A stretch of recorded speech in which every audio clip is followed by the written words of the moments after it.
a bit of a break. We took a little trip to Vermont, which was really fun, but now we're back doing what we love. And this time it's a little different. We're actually doing a dream set list. And John, you want to say what band we're doing? If you couldn't guess, it's the Dead. That's right. So, we're not doing our top 5 or top 10 songs from the band. We wouldn't dare do that. No, yeah. I think it would be sacrilegious to do it for the Dead because, again, the Dead, their catalog is so vast and it just depends on the day and the mood and it changes all the time. So I just don't think it would be right. And we knew right off the bat we had to do something unique as opposed to what we've been doing before, which is just typical top 10 or ranking albums. The Dead is a live band. They were a live band. And so we figured let's just do a set list, our dream set list. And the only rule was that a maximum of 20 songs, just so it didn't run on forever. Because if we had our dream set, it would probably be like an all-day festival and have like 80 Dead songs in it. Yeah. And also we were debating whether we should just do Dead original songs to be included in our dream sets. But we said, we could have covers because that was such a big part of the Dead's live repertoire. So I'll give you a quick history, my history with the Dead. When I was a young pup, growing up in the suburbs outside New York City, my sister got me into a lot of the bands that I was in when I was like 10 and younger. So it was a lot of like classic rock, The Who, Zeppelin, Queen, and the Dead. She was a Deadhead. So we listened to American Beauty and a lot of the classics. Working Man's Dead was on in the house when I was little. And then as a lot of preteen kids do, I kind of jumped into the prog world and a little heavier rock. Made my own niche with music and loved the bands like little harder bands like Rush and again that whole genre of prog music. But I kept on with a lot of classic rock bands like The Who. Love The Who. But the Dead really dropped off for me, for many years, many years, and just recently. Just about between like 8 and 10 years ago, I really started to rediscover them. And I went back to the albums that I listened to when I was, 6, 7, 8 years old with my sister.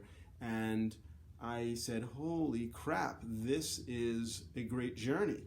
And I discovered songs that I just never really got into that much before. And I just went down the rabbit hole. And anyone knows with the Dead, you could get lost for years going through their catalog. Listen to live shows, throw on YouTube. You can get so many of their live shows. And it's just been a great journey the last, say, 7, 8, 9 years. Nice. How about you, Steph? So I gotta say, I didn't really know much about the Dead. I am a wee bit younger than John. But Wee bit. As John and I were hanging out, I know Dead and Company formed, and they started touring. Yep. And so that was my introduction more to the Dead, which was really awesome. I can say I love John Mayer, and I did, growing up, and I mean more so. Let's hear the criticism. In high school, so I thought it was really interesting to hear that he was going to play with the members of the band. And for John, knowing that he knew the music from way back, 70s and 80s. So I thought that was just so much fun to be able to go and be introduced to the band, which I think helps a lot, and all the other bands that do the same thing. So I think that was just great.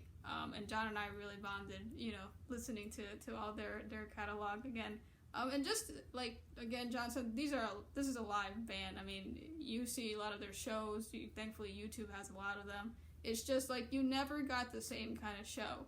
And I can say John is definitely from the right generation where he had great music come about.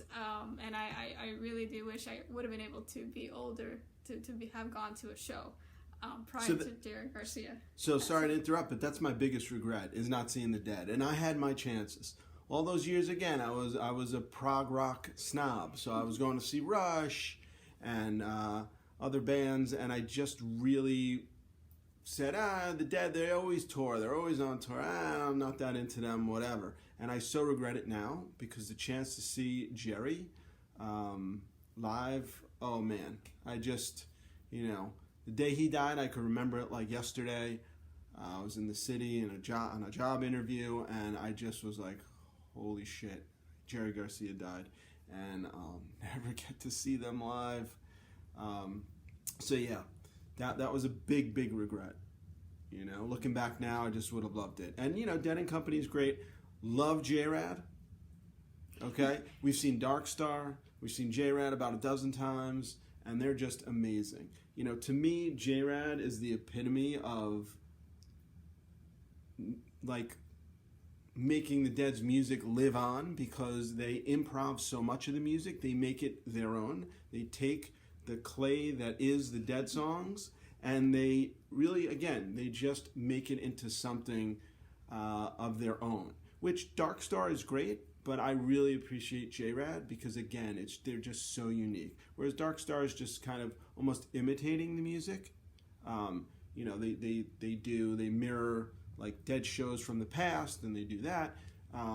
J-Rad will do their own unique show, and I love that. And they'll do covers of even, not non-Dead songs, and I love that.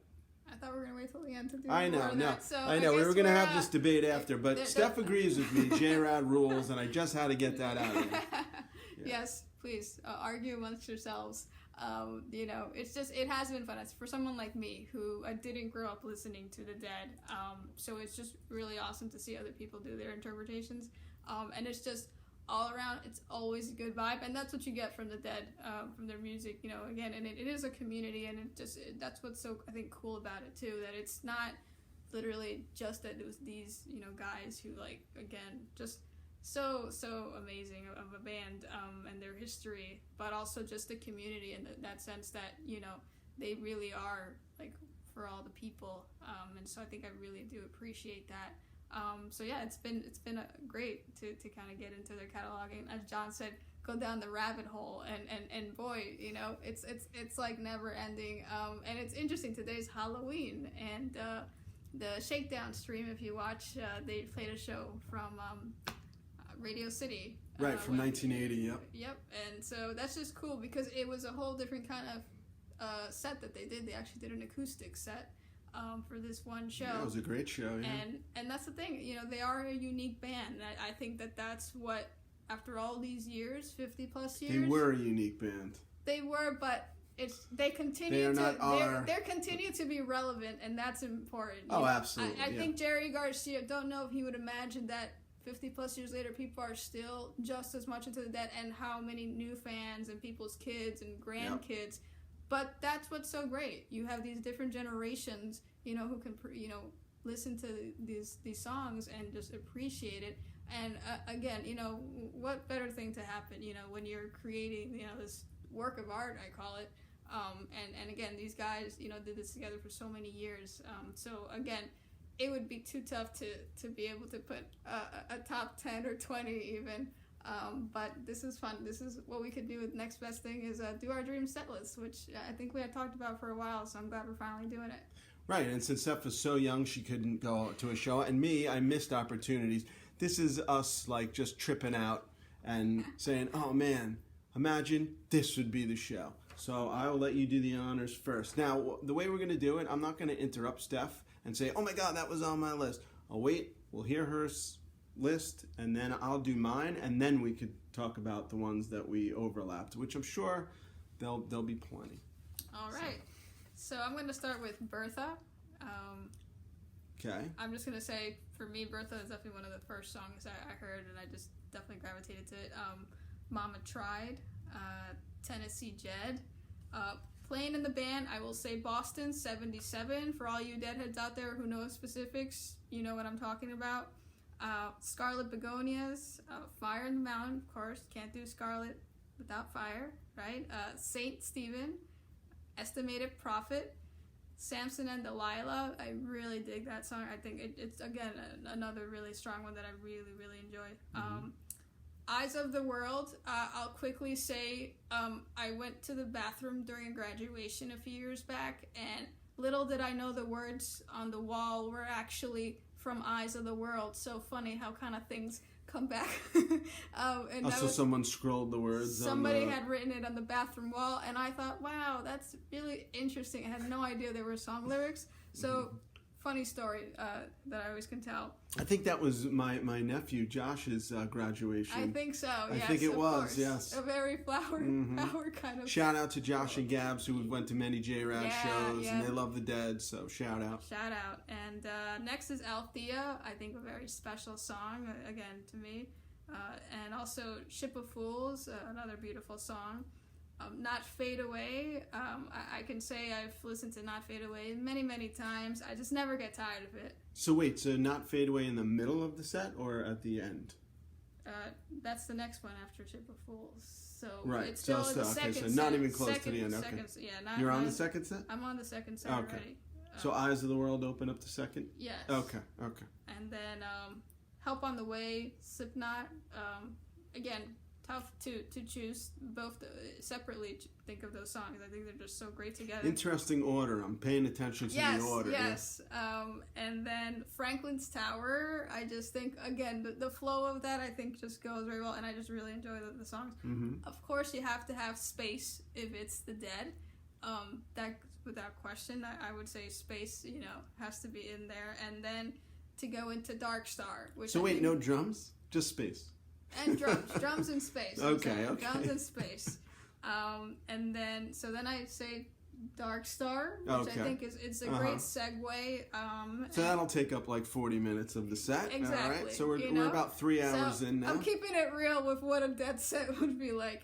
And then the music never stopped. When I was looking at, if I had a dream set list, I think that's one of the songs that surprised me. But I think they have so many great songs. It's hard. But, I just felt like I had to have it in this set list. And then, of course, there's Terrapin Station, which, again, is a classic. Love it. Just like with Dark Star, I felt like I had to put both of them in my dream set. So wait, what was right before Terrapin? The music never stopped. Okay. Yeah. Because if you put Dark Star and Terrapin together, it'd be like, an hour of 2 songs. Exactly. So I gave a little break with another one. Right. And then...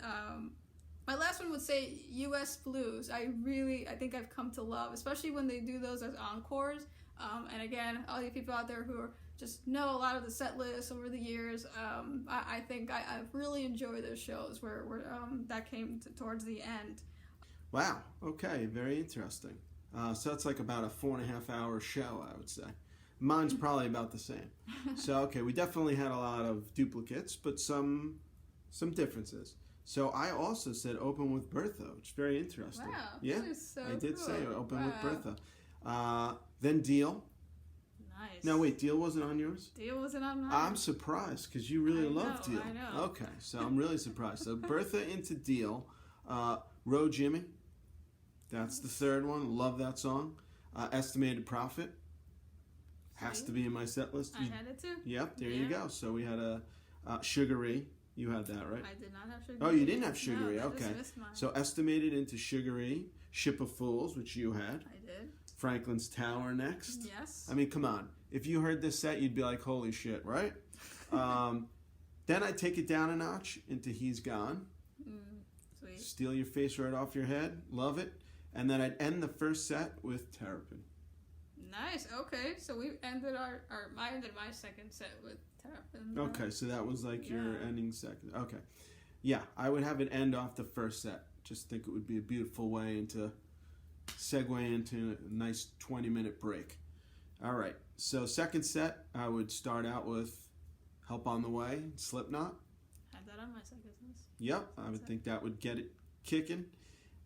Loser.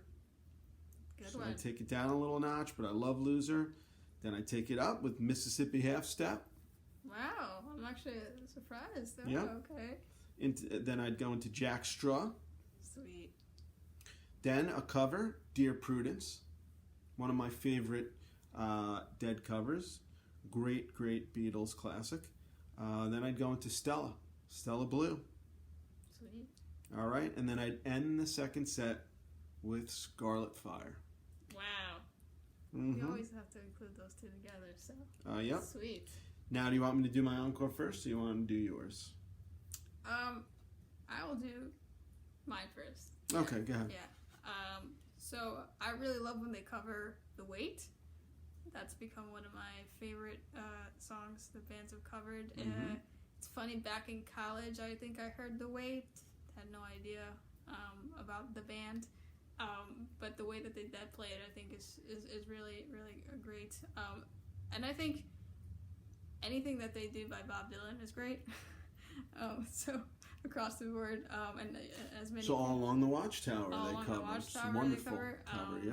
And as many of you know, that they played with Bob Dylan. That's just great shows as well. Love that. Love to watch that. So I think that's one of the great ones. And of course, when they cover the Beatles, I think that's really, really awesome too. That's why I put Dear Prudence in there. Yeah. So okay, so it's The Weight and anything by Bob Dylan. It was kind of hard to pick just like one, but I think that all. So come on, this is your set list. You could put any song. So it would be The Weight, and that's it. That's your only. And I encore? think all along the Watchtower, I think is really a really good one too. Wow. All right. So my encore would start out with Althea, okay, which is I think will always be one of my top 3 Dead songs. I just think Althea is just an amazing song. Could listen to so many different versions through the years, and I love all of them. It's just great. So that would be my first one in the encore. Then The Weight. So we had a little second, because that's just an amazing song. And I would end with a sing-along, slow it down a little, go out with Broke Down Palace. Wow. Yep, so there it is. So we had a lot of overlaps. We had some duplicates. Any that you want to mention that maybe just missed, or I think Jack Straw, and I know you mentioned Jack Straw, Sugaree. There's just so many. Throwing Stones, I think, is great. And again, for me, it's been fun because I've been introduced to the band through J-Rad and Dark Star, and so to hear the way that they cover them, I think really has just added to again the originals. But again, it's always great to hear the originals, and John and I have spent countless hours listening to the Dead, and just love to sit on our porch and just enjoy listening to a show from like the 70s or the 80s. Like again, it's whether it's from the early days or later on, it's just like, wow, they just really had awesome shows, and the sound quality is amazing how they were able to remaster it, and just sounds so clear. It's just really, really fun to again get to explore all their catalog. Yeah. So actually, Samson and Delilah is a cover. So there you go. So you did have a cover in there. Have a cover, yeah. Yep. Knocking on Heaven's Door, really good cover. Yeah. Some other just missed for me is Mountains of the Moon, Saint of Circumstance, Eyes, which you said, Box of Rain, and Dire Wolf. I Need a Miracle, also a great one. Yeah. Awesome. Cool. So that's our dream set list. We'd love to see anyone else's. And just keep on trucking. Yep. Take care. Take care.